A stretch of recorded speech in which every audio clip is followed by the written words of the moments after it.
النهاردة عندنا حكاية دعاء. دعاء كانت عايشة يومها كأنها بتجري جوه دايرة مقفولة، مفيش بداية، مفيش نهاية.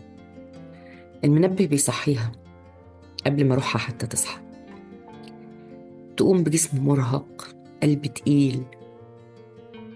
الموقف، الصورة، 3 عيال بينادوا في نفس اللحظة، مطبخ مستني، شغل مستني. جوزها مصطفى بيطلب منها حاجات بسيطة جدا، بس كل ده كان فوق طاقتها، فوق طاقتها بكتير.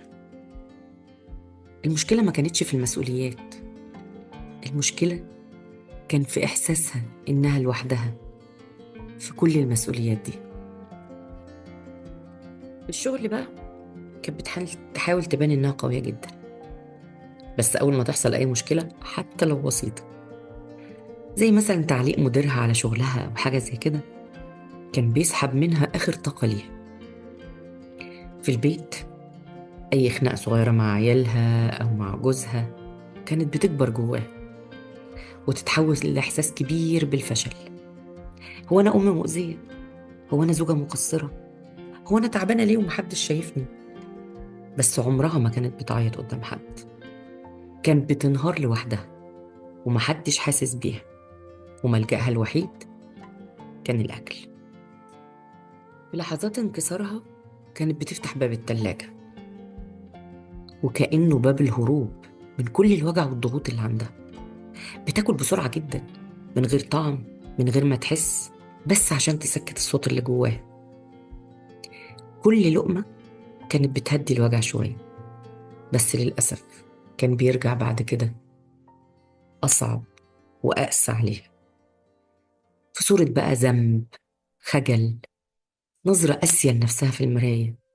انت ضعيفة، انت السبب، انت مش عارفة تتحكمي في نفسك. ومع كل مرة كان وزنها بيزيد، كانت بتهرب أكتر وتزعل أكتر، فتاكل أكتر، فتتخن أكتر، فتكره نفسها أكتر وأكتر. ازيكم؟ أنا جاسومي، صديق من نفسي. الأكل العاطفي مش جوع حقيقي، لكن هو جوع احتياج. هو إنك تاكل مش علشان جعان، بس علشان تهرب من إحساس تقيل جواك. المشكلة الإحساس مش بينتهي، هو بس بيختفي شوية ويرجع أقوى. علشان كده قبل ما تاكل اسأل نفسك: أنا جعان ولا موجوع؟ ولو موجوع، خد لحظة مع نفسك واسمع إحساسك بدل ما تهرب منه. وفي ليلة من الليالي، وبعد خناقة جامدة جدا مع مصطفى، صرخ فيها وقال لها: انت ايه؟ انت بقيتي مش طايقة نفسك ولا طايقة حد.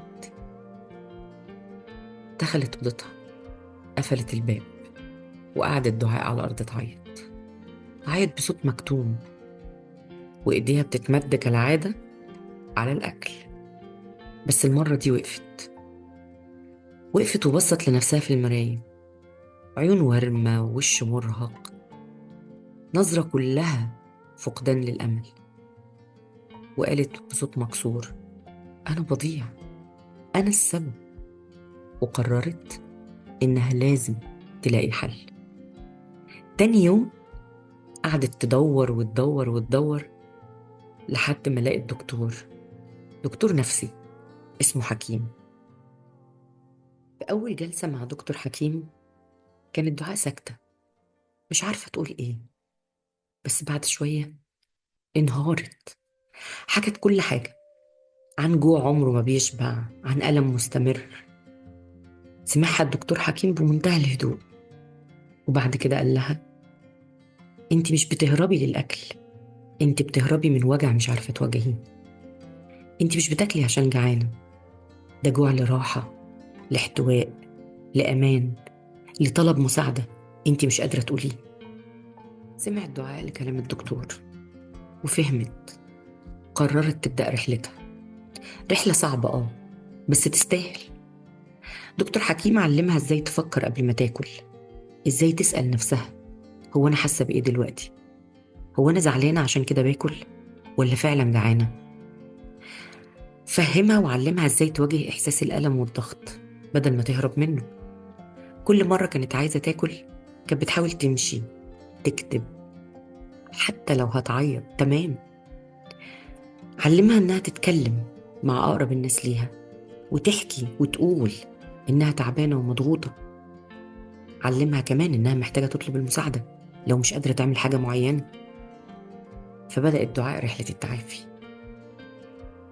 في رحلة التعافي دعاء وقعت كتير، يعني كان بيجيلها لحظات كده وتلجأ للأكل، بس في كل مرة كانت بتقع ما كانتش بتكره نفسها، كانت بتتعلم وتقوم أقوى ومصممة إنها تكمل، أصل هي تستاهل. واحدة واحدة بدأت تفهم نفسها، ما بقتش شايفة نفسها ضعيفة، بالعكس فهمت وجعها واتعاملت معاه بشكل صحي وبقت أقوى بكتير من زمان. بدأت دعاء تهتم بنفسها، تاكل بوعي، تتحرك، تتنفس، تلعب رياضة. والأول مرة من سنين طويلة حست إنها موجودة بجد، عايشة. المشاكل ما اختفتش، بس هي ما بقتش تهرب من المشاكل دي، بالعكس بتواجهها. دعاء ما خفتش بس من الأكل العاطفي، دعاء خفت من قسوتها على نفسها وفهمت حاجة عمرها ما كانت شايفاها، إن الهروب ما بينقذ، لكن المواجهة حتى لو بتوجع شوية هي الطريق الوحيد للشفاء والتعافي.